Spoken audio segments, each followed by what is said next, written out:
why do search engines suck now? Wait, before we get ahead of ourselves, do search engines suck now? Are they actually getting worse, or have they just changed in a way that I personally hate? Just by glancing at the first page of a Google or Bing search, it's easy to find a long list of potential complaints.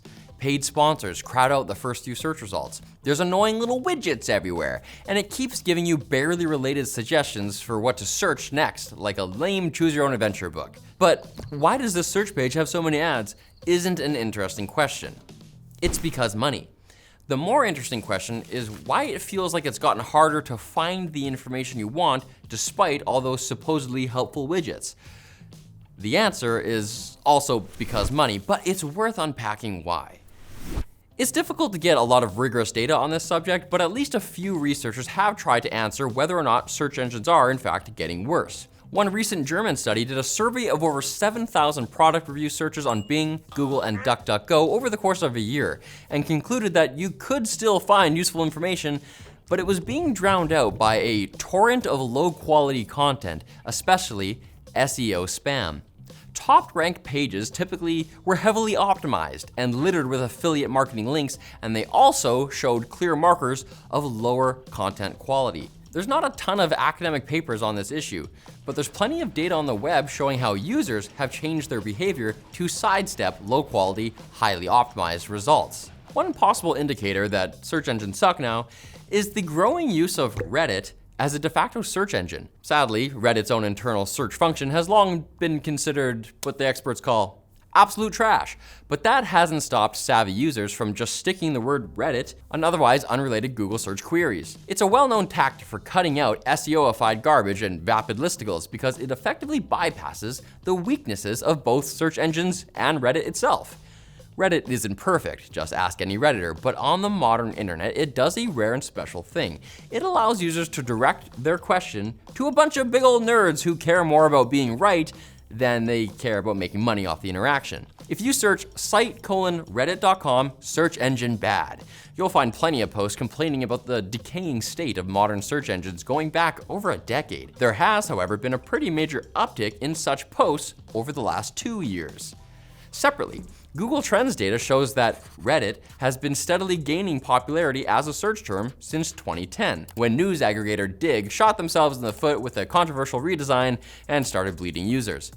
That growth remained steady until December 2021, when users started appending Reddit to their searches at an increased rate. Over 40% of Reddit's growth as a Google search term since 2010 is from the end of 2021 onward, a bit over 2 years.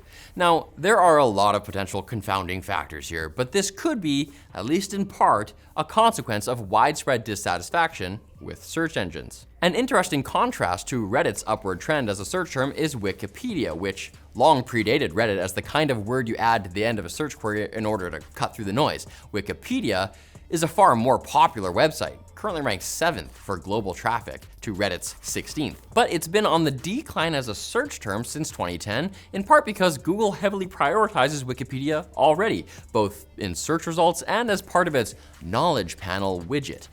But this might also indicate that the decline in quality for search engine results isn't hitting every search subject equally. There's not a ton of money riding on a search query like, when was the War of 1812? So the top results are mostly authoritative, reliable history sources. But if the most important goal of search engines is to find useful results, why haven't they fixed the problem? We'll tell you right after we thank Delete Me. Here's your issue. Your personal info is floating around online without you saying so. It's totally not cool, right? Delete Me is here to save you from scammers blowing up your phone with robocalls and sketchy emails. Manually removing all your accounts from the web is tedious, but Delete Me's software and expert squad can wipe out all that info in a jiffy. On average, they're removing over 2,000 pieces of data for customers in their first 2 years. That's some serious cleanup. So if you're tired of your personal info playing hide and seek online, go to joindeleteme.com/techquickie and use code TechQuickie for a sweet 20% off. It's not that search engine companies don't care that spam is cluttering up the first few pages of results. They've been in an arms race with spam since the very beginning. It's just that the spam is now apparently winning.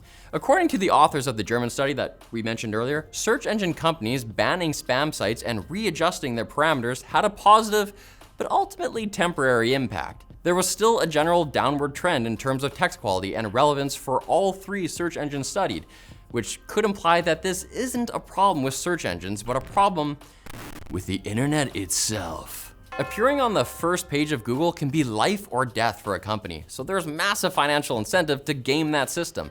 The same as how there's a massive financial incentive to game ratings on sites like Amazon, where fake reviews are notoriously rampant. Companies both big and small have realized that word-of-mouth personal recommendations from a financially disinterested human being are far more effective than traditional advertising, which means that the shadier among them put a lot of effort and resources into infiltrating so-called organic, user-generated systems of validation, drowning out authentic user reviews.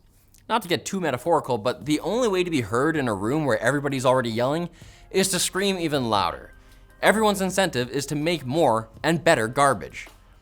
Large, vertically integrated companies like Google don't really help this hyper-competitive, low-effort environment when they leverage their platform to prioritize their own products over competitors. Google has had long-standing beef with Yelp since at least 2011, when the FTC investigated allegations that Google's search algorithm consistently favored Google Places over Yelp. That allegation was serious enough that Google actually agreed to allow online services to opt out of data scraping. Yelp further contributed data to a 2015 academic paper claiming that Google manipulates search results to favor itself. Small companies perceive, often accurately, that the platform they essentially have to use is a potential competitor that can and will replace them with a store brand version at any time. Those fancy widgets and rich snippets exist so that the engine that can take you anywhere you want to go is now a place that you never have to leave. So what are you gonna do? Build a better product? Pay for your position at the top? Or find a louder way to scream? That's why, even though we said earlier that it's not necessarily search engine companies' fault that they've gotten worse, it also kinda is.